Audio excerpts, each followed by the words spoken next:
Rising with the morning star. As we gather this morning, we hear these words from 1 Chronicles. I am in great distress. Let me fall into the hands of God, for God's mercy is great. But let me not fall into human hands. Even the best rulers make foolish choices. The most virtuous can fall on their faces and stand judged and condemned. A life of service can be thrown into question by one stupid or inappropriate remark or deed. And our world seems hungry for scandal, willing to pass on rumor and innuendo without even as much as, well, let's check that one out. In the reading from Chronicles this morning, we can't help but smile as David says, "Let me fall into the hand of God, for God's mercy is great, but let me not fall into human hands."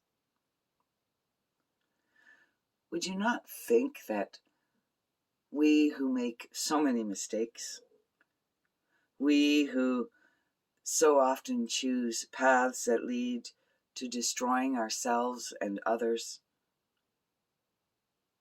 would have some understanding and great room in our hearts for forgiveness and grace? It doesn't seem like that's the way things work.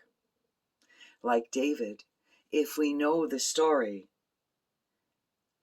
we'll take our chances with God and God's mercy rather than the judgment of our peers. 3 things are important for us to remember. First is that abundant healing of community is possible. By all the usual assumptions of society's habits and patterns, healing should not be possible, and forgiveness and reconciliation should be too much of a stretch to be considered realistic. And yet, we must believe that after the ravages of war, peace is possible. After decades of slavery, sisters and brothers can walk hand in hand. Even beyond genocide and ethnic cleansing, community can rise from the ashes. Despite anger and guilt, and despite hunger for revenge, hearts can be cleansed and renewed.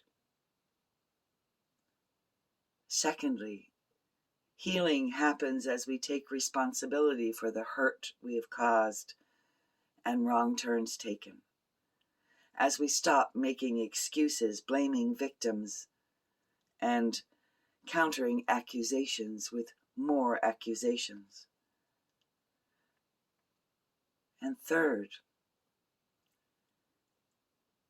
it is important to remember that there is a moment of grace as life and health again become realities struggling to bloom in desert places.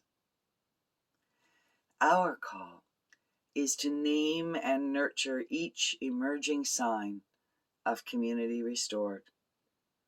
Songs of joy and celebration ring out as the people of God's love walk hand in hand away from the desolations of yesterday.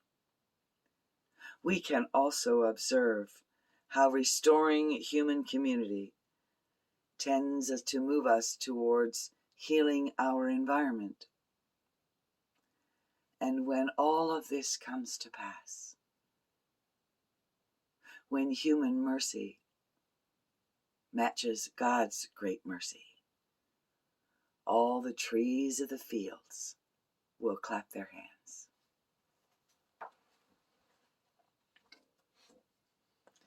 as we think about the mistakes that we have made, the ways in which we have fallen on our journey, let us think of the grace of God and the possibility of restoration even now.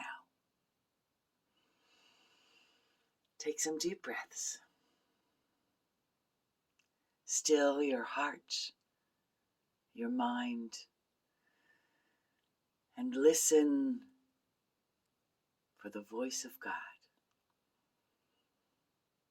as your being is connected with the heartbeat of Mother Earth.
Amen and amen.